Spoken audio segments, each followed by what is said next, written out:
TJ, you've got a couple of comments about the portal here, and so we've been hearing about Sparty safety Jaden Mangum as a top priority for the coaching staff, and really the safety position in general, but especially getting this guy. In my mind, it's kind of like, okay, you could be at a 4-8 program.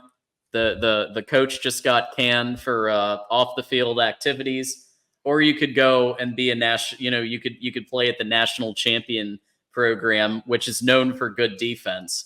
Have you heard anything about Jaden and kind of what they're talking about there? Yeah, so Jaden is currently, I mean, it's trending pretty good for Michigan. The holdup right now for Michigan with Mangum is apparently, and I've never heard of this before, so this is new.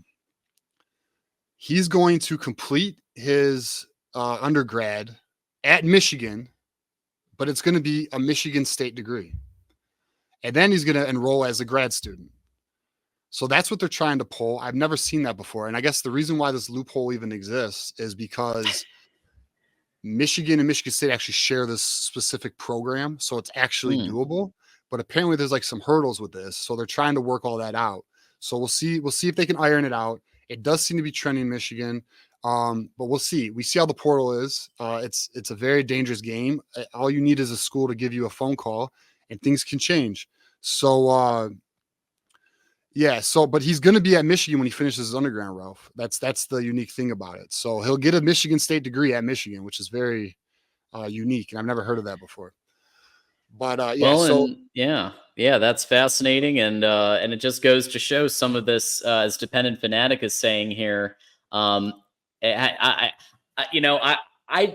like the most entrenched in all of these moves, but I did happen to notice that everybody that they're looking at right now is a safety, or at least the three main ones are safeties. And we're about to get into the second two, but I'm just curious, like in general, before we get into the second two, why only the safety position? Why do you think that's the one that they've been honing in on only, and they haven't looked at anything else, like maybe another cornerback, or maybe somebody else to shore up? So it appears this portal season is very pricey. So pricey that players who would be depth players or players who are not so proven are six-figure players. So Michigan doesn't want to go down that road. They don't want to overpay for players who they deems value does not meet the production that they're going to produce or the production they have produced. So, for example, we are in on a defensive tackle, Grand Valley State defensive tackle. Well, that's trending LSU. I think his last name's West. I don't have his name memorized because I kind of know what's going on there with that, and I know we're not getting them.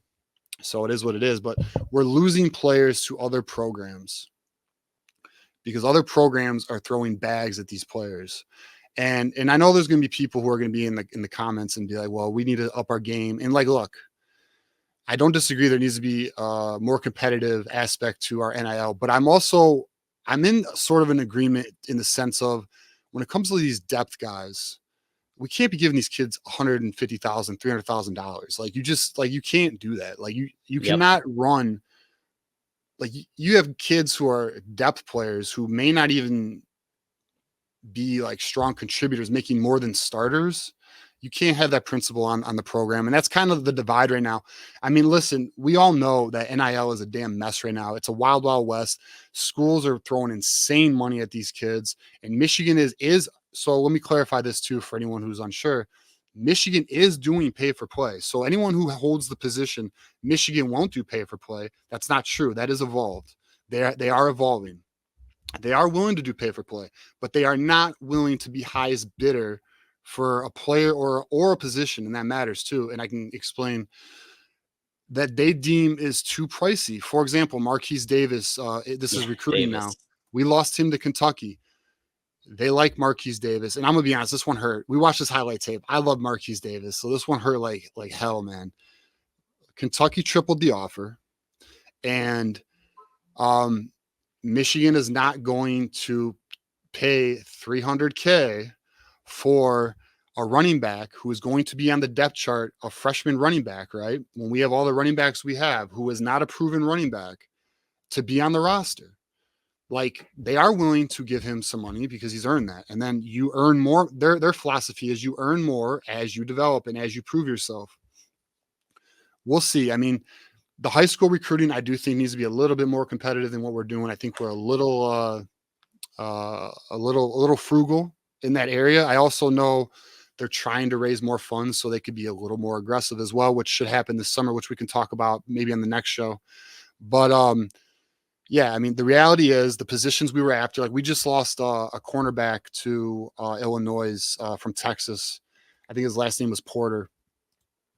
And he was the number 2 corner for Texas, and he's now going to Illinois. Now, some people will say, and I've seen this already stated, that, well, Illinois has a really good defensive backs coach, which is why he went there. But there's also some NIL element to it. I won't say that recruitment was fully NIL, but the reality is we are losing players, and the only players we're getting interest from right now are the safeties. We've reached out to wide receivers. All right, so for wide receiver, for example, every single receiver we've reached out to that we are interested in for that X position has unfortunately turned us down. That's a true story on that. Offensive line, there just hasn't been enough guys. Like, they're looking for a starting right tackle. If they can't find a starting right tackle, they're not going to do it. Although there is an offensive lineman that they are talking to. I probably should have that, and I should have been prepared. But I don't want to go all in on some of these prospects because this shit is so fluid. And some of these guys, man, like, I'm not very confident we're going to get them because they're just looking elsewhere for other things like money. So the 3 that we're going to focus on, we're very in on, and they are the safeties. But the rest of the positions, we're having trouble pulling into the program right now. Is it Isaiah Wright from Buffalo? That is who it is. Good job, John. Got it. Hell yeah, that's exactly who that is. Thank you, man. Appreciate you. Yeah, 6'4", 300 pounds. We could always use somebody like that. Hey, Watson named the cornerback from Texas. It's Terrence Brooks. He's right. So Terrence Brooks went to Illinois. We lost him. He committed on his very first visit. He was supposed to visit this week, and that one sucks because he would have been competing for CB2. So it is what it is, man. Like, the portal game right now is it's really dirty. The recruiting's what my focus is, and hopefully Michigan can start improving in that aspect as well. Yeah, and I will say, it makes no sense to triple the offer of like a running back Right. when we have such a stacked running back room already. You want to go to Kentucky and win 6 games. You want to take the bag, cool. And then maybe next year or whatever, when if it doesn't go the way that he wants, and the interest is there, then maybe Michigan does go for it. But because that's another thing that you can do now. They could take the bag at wherever, and legally there is nothing stopping that player from taking the bag and running the next year. And that's what happened with Texas A&M when they threw a bunch of money 2 years ago, like the first big year of NIL. They threw a bunch of money at these kids, and they went 7-5, and then the next year the coach got fired. It is what it is. Like, Michigan's kind of chosen a path of, yes, we'll if it makes sense, we can put money to it, but we're not just going to be throwing stupid money around for no reason at all. Right. And, like, honestly too, in the past year, Michigan has come miles from where we were. And I would also argue since January, we've come a long way. They've tripled the NIL fund. They have a far larger staff, which we're going to talk about a new addition later in the show.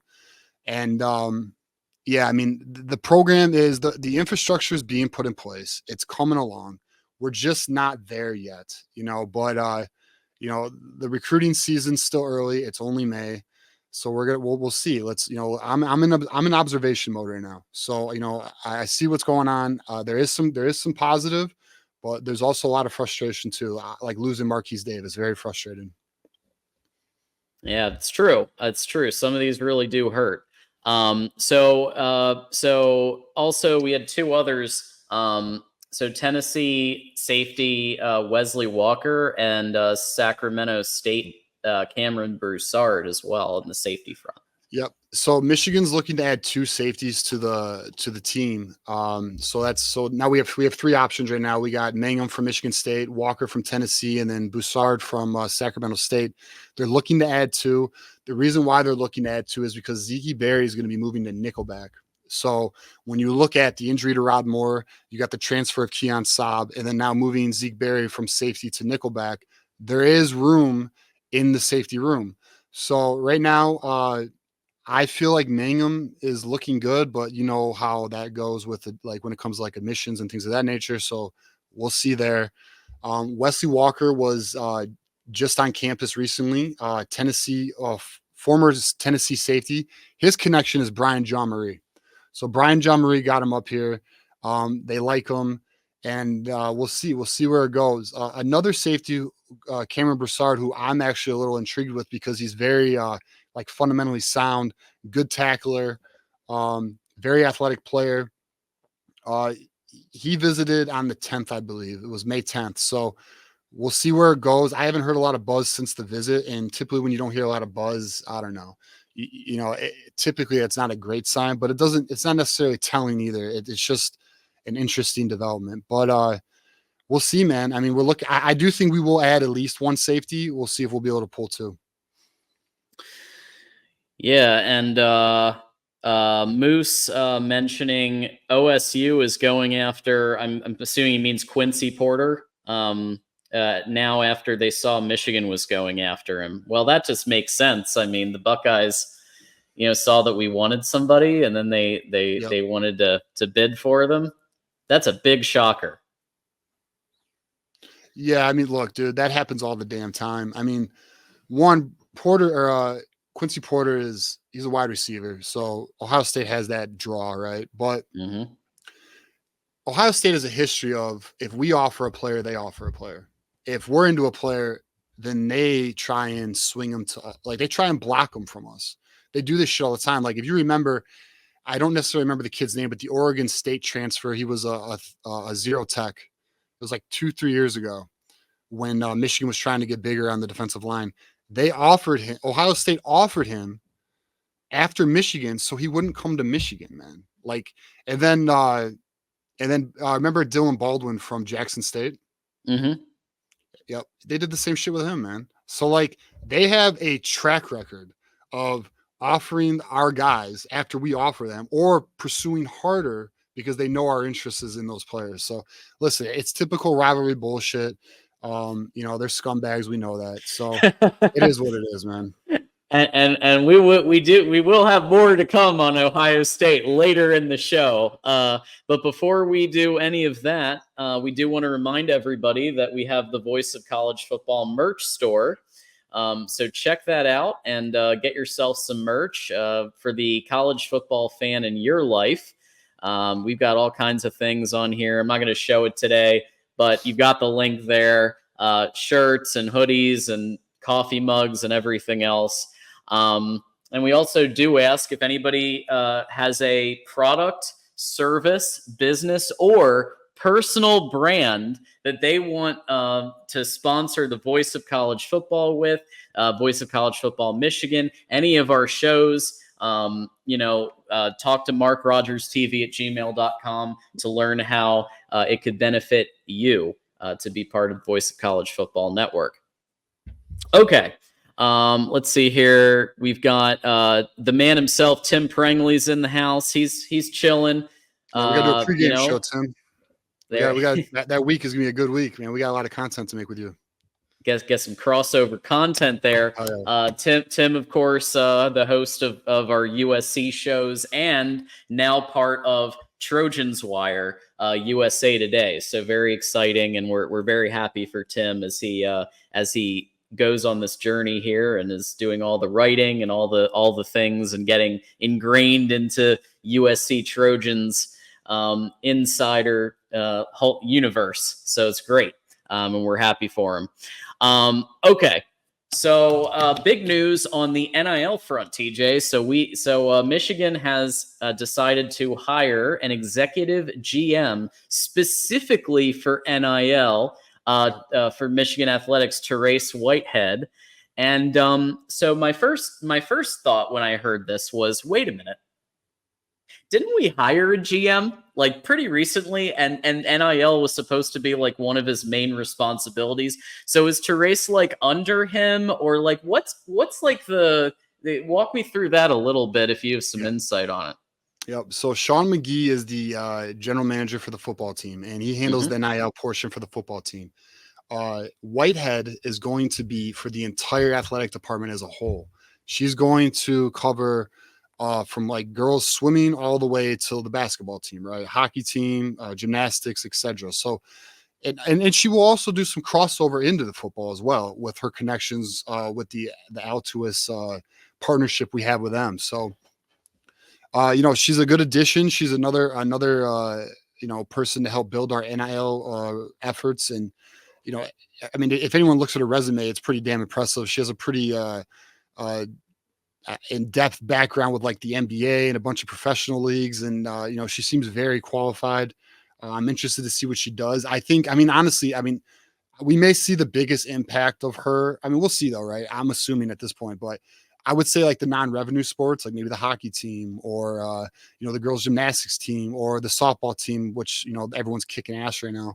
They're all winning championships and improving why Michigan's the best team in the Big Ten. It's a good addition. We'll see what it does. And this is kind of what I meant when I was talking about it earlier. Our NIL is truly evolving. It really is getting better. And where we were even in January, it's so much better than what it was, but it's still not where it needs to be. And the reason why is because it's an arms race and you got all these universities doing a bunch of crazy stuff. So this is just another addition to Michigan's war chest to be a little bit more competitive in the NIL landscape. Absolutely. So Therese actually comes from the NFL Players Association, so pretty big deal there. And kind of has a lot of experience on the brand side and marketing side. So being part of the NFLPA, she's definitely very plugged in. And I think that's really important as we're building this NIL base, and expanding our relationships, right? Strengthening those and the outreach that's happening. So I think it's great news. And, the more people or the more resources they dedicate to NIL, I'm happy. So, keep it coming, Michigan. This is great.